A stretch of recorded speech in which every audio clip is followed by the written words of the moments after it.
Some people go their entire lives without facing heartbreak like John Travolta has. For him, tragedy hasn't knocked just once. It has returned time and again, always wearing the same merciless mask: cancer. John has faced it 3 times. 3 women, 3 devastating losses. The man who made us fall in love with Saturday Night Fever and Grease has spent decades dancing with grief behind closed doors. At 23, he watched the woman he loved, Diana Hyland, take her last breath in his arms. Just as he tried to rebuild, cancer took his mother, Helen. Years later, he found love again and started a family, only to have cancer claim his wife once more, not to mention the sudden loss of his teenage son. To the world, John is Danny Zuko or Vincent Vega, the charming heartthrob. Behind the scenes, he's endured more pain than most could survive. Yet he faced it all with quiet dignity, becoming a beacon for those grappling with grief. Even after so much loss, John is learning to live again. At 70, he's rediscovering joy, making new memories with his children, and showing what resilience truly looks like. John's journey of love and loss began on the set of The Boy in the Plastic Bubble. He met Diana Hyland, his co-star, and despite an 18-year age gap and her playing his mother on screen, they fell deeply in love. Their happiness was cut short when her past breast cancer returned, and she died in John's arms in 1977. 18 months later, his mother Helen succumbed to cancer as well, marking the beginning of a long and painful series of losses that shaped John Travolta's life in ways most of us could never imagine. John Travolta's mother, Helen Cecilia Burke, was an actress and singer who performed with the Sunshine Sisters and even had a small role in Saturday Night Fever. She sparked a love of theater and the arts in all 6 of her children, later becoming a high school drama and English teacher.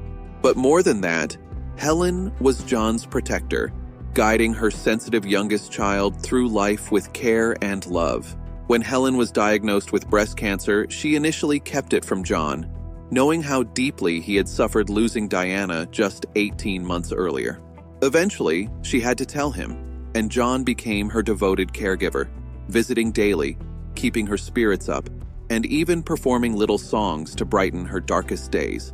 Despite his efforts, Helen died on December 3, 1978, leaving John to face the unimaginable loss of 2 of the most important women in his life to the same disease in less than 2 years.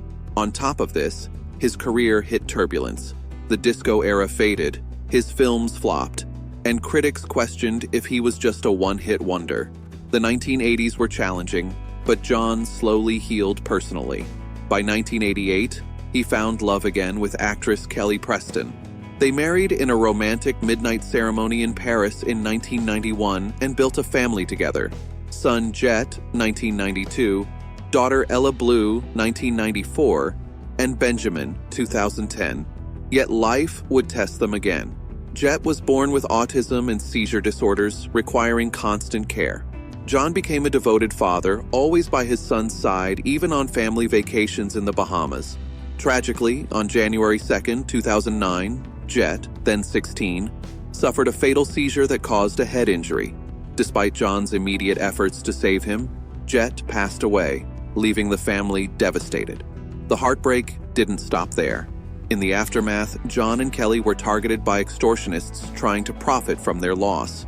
Though John testified in a high-profile trial, the stress was overwhelming, compounding an already unbearable tragedy.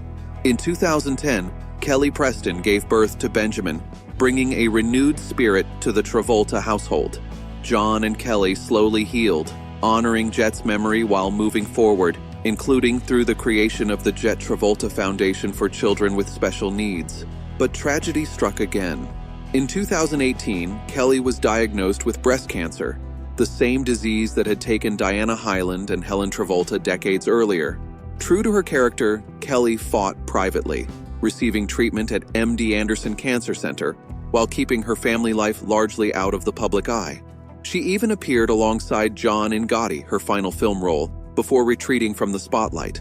John supported her through every step, hoping modern medicine could change history. But on July 12, 2020, Kelly passed away at 57, leaving John and their two children, Ella and Benjamin, devastated. This marked the third time breast cancer had taken someone he loved. Diana at 41, his mother at 66, and now Kelly at 57.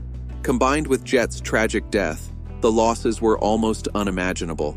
In the months that followed, John opened up about grief in ways few celebrities ever do. He emphasized that mourning is deeply personal, that it can't be rushed or overshadowed by others' sadness. Otherwise, it's like two boats sinking together, he said. A simple but profound insight.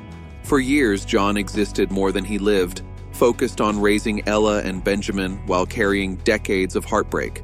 By 2024, 4 years after Kelly's passing, he began showing signs of healing, traveling, embracing life's joys, and reconnecting with pleasures long postponed. He continues to honor Kelly and talks openly with Benjamin about grief, teaching that loss doesn't have to define life. At 70, John is in a good emotional and physical place, piloting planes, traveling with his children, laughing, and embracing adventures. His story is a testament to resilience.